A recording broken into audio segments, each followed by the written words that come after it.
Guys, meron akong ipaprank doon sa asawa ko at ito yung tissue candy na nabili ko sa Shopee. Tatry natin ngayon. Matagal ko na itong binili at ngayon ko lang ipaprank ng asawa ko. Ito siya.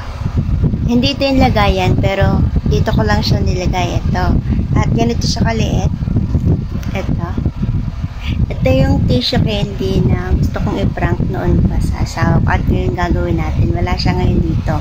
Ito siya guys. So, pag binuksan natin, ito yung laman. Kulay white. Kulay white yung laman. Ito. Tapos ang gagawin ko, ilalagay ko siya sa tubig. Ito, ilalagay ko sa tubig. Ayan. Babatad natin ng, ayan. Ilang segundo lang guys, lumaki na agad yung tissue candy at ito na siya. Kunin natin. Ayan. Ganito siya guys. Tissue. Kapag binasa mo, ito na siya. Tissue na siya. Pwede mo na siyang ipunas. At ngayon, ang gagawin natin, papakita ko sa kanya tapos ipapatikim natin kung ano yung lasa niya. Tapos, hindi niya alam. Tissue pala tong candy na to. Mamaya, hintayin natin siya kasi may gawa pa sila. Pakita ko mamaya guys. Ha? Candy? Guys, nakita niya yung candy ko. Dito ko nilagay. Tikman mo. Harap ka dito. Sound na? Ah? Sound kaya nasalap na. Hindi ka iyak. Palitan mo. Bakit? Kasi tinatapakan natin higaan. Palitan mo ng iba kasi nilaglag. Hindi na to. Sige, tikman mo. Pag magad, anukin na. Yan, candy mo muna. Ano lasa? Masarap yan, may aftertaste na sa gitna. Ano lasa? Wala mo lasa. May aftertaste yan, mamaya. Tingnan mo, try mo.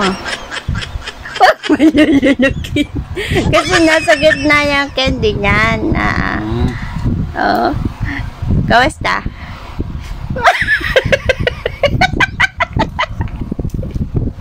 Ano?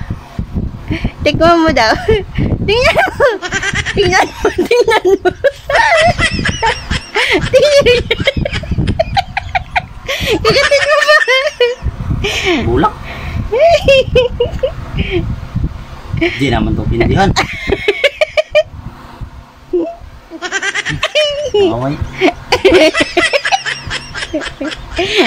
Iyak. Tissue?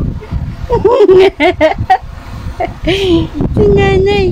Ay, patikim mo ka nanay, dali. Candy? Ano to? Tissue-han? Oo. Kinindi mo. Ganito lang kalaki? Oo. Kanina, di ba lit? Katawa sa camera yung kinindi mo. Kanina, kinakain mo lang. Dangakit. Hindi galing sa bibig, puno na sa mukha. Ayan, lasa? Wala. Lasang laway.